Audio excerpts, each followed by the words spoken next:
Oh, another video. This time I actually want to talk about commissions as artists. And I want to talk about a few of my thoughts and stuff on them. And how hopefully the lessons that I've learned, maybe you can take forward and apply in your own practice. Because I've been doing this art thing for quite some time now. I was back on the old DeviantArt days where I accepted my first commission for 50 Deviant art points. Mm-mm. I think I even did a trade for a llama once. But regardless, I've been around for a while, okay? And there's a few things I've learned in how to present yourself as an artist to the community, and to hopefully improve your reach. Now, of course, a lot of what I'm going to go over here is anecdotal. I've not looked at academic studies or any of that sort of stuff. I'm just telling you from what I know and what I know of my friends and other artists that are my peers. Obviously, by myself, I am a 3D artist, but this can hopefully apply to a broad range of you out there. So, the first thing that I want to say when you're setting out commissions is obviously, first and foremost, it's going to take some time for you to build up a brand. And that's the important thing you've got to remember. You, as the artist, are your own brand.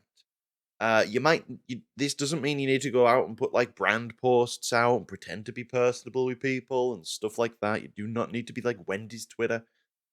But at the same time, people are going to recognize you for you, and you want to build that relationship. You want to build that and establish who you are. And one of the things I'm going to say is possibly the most important thing when it comes to when you're sorting out your own commissions. Have something that you're selling. And I know that sounds, well, duh. Of course I am. But how many commission sheets have you seen where it's sketch, full body, painted thing, emotes, stickers, model? It's just everything.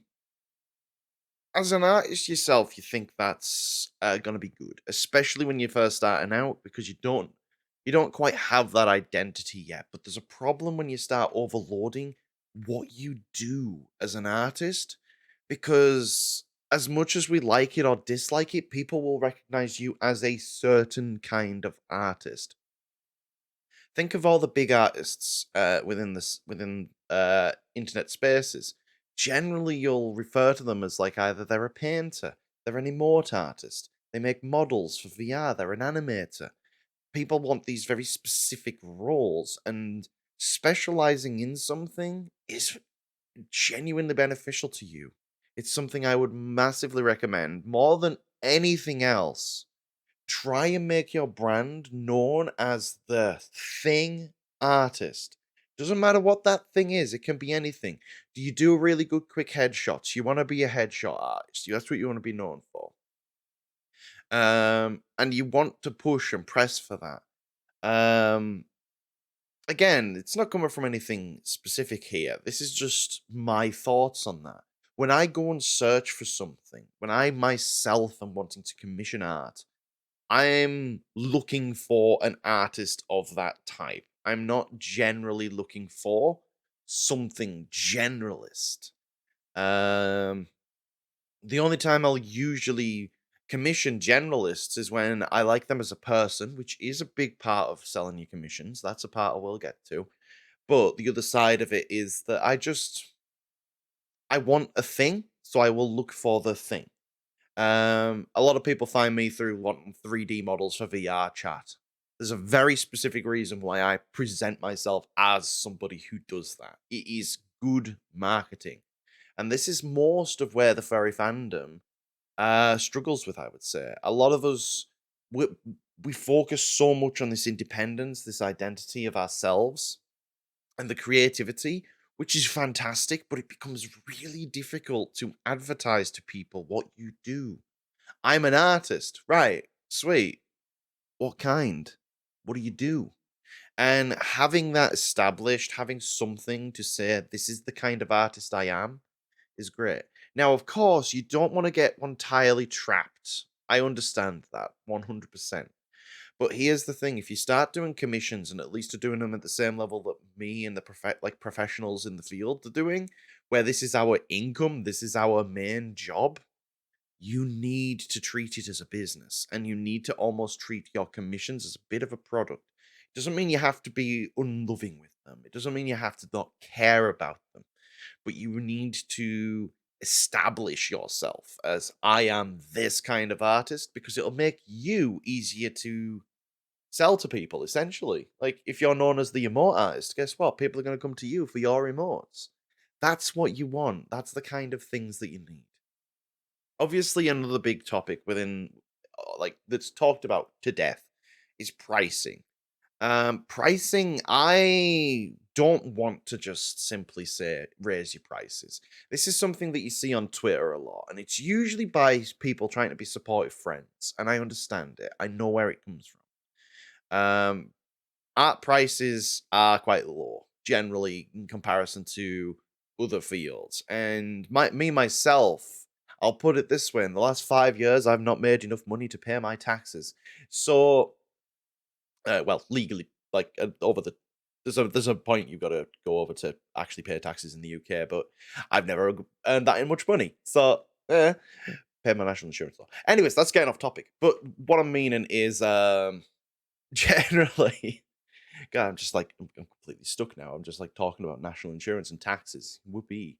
But yeah, like money. That's what I was thinking. That's what we were talking about, wasn't it? When it comes to the terms of like how much your work should cost, realistically, I am going to speak as a capitalist here. Forgive me, but when you are starting out, you will probably not charge the amount of money you're worth because at the end of the day, people are taking a risk on you. Because it's not just the quality of artwork that matters with a commission.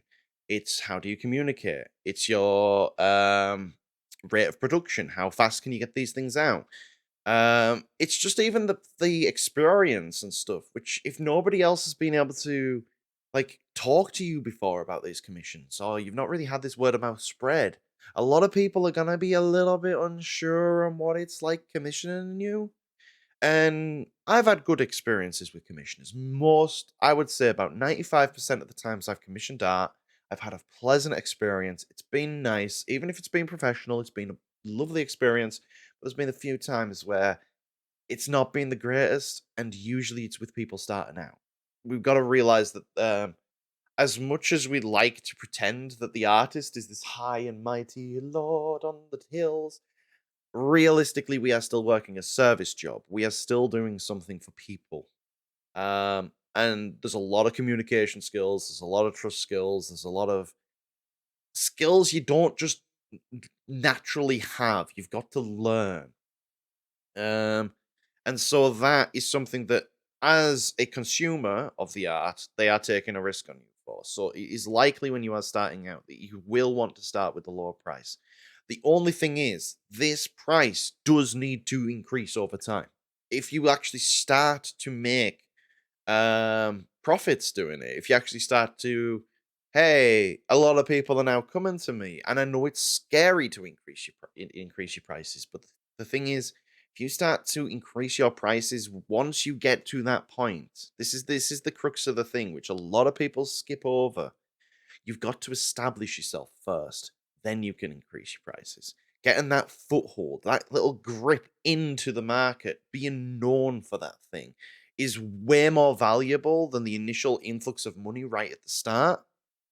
So that then you can eventually work your way up and actually charge decent amounts. For reference, my models when I started out were £50 to £80. Um, Bear in mind these take about like 4 weeks to do, but obviously I was working another job at the time. I was also very new to it all. I did commissions before, but I'd never really done 3D ones, so £50 actually felt like a lot of money. Um, but yeah, like I started small, and eventually I did more work, built a portfolio, and then I have a repertoire. People who worked with me enjoyed doing so. And so, through word of mouth and through spreading on social media, my prices were able to increase to the place where they are now. Where now I look to charge around sort of £25 per hour. Realistically, one thing I would say is like, do not expect your art to take off immediately. It's never gonna. It is not going to go woo just because now you decided that you want to specialize into doing emotes. Like it's going to take some time to establish this stuff. And again, there's no rushing with this. It's persistence. Just put them out, make more, put them out, make more, put them out, make more. That consistency, that relevancy, that is actually in of itself sometimes a little bit more valuable than perhaps just the money is directly. Um, but again, push your prices when you feel you're ready. The other thing I need to say about commissions, this will be the last thing. It's only a very short, little random video here. But the other thing is, I want to say, respect yourself. And I mean that in the sense of stand your ground. While you can't just hand wave off any complaints from your clients. For example, let's say you're drawing them a snoot and they say it's too boxy for their liking, and you go, it's just my style. There's a that is okay. No, you maybe want to actually try and adjust it a little bit.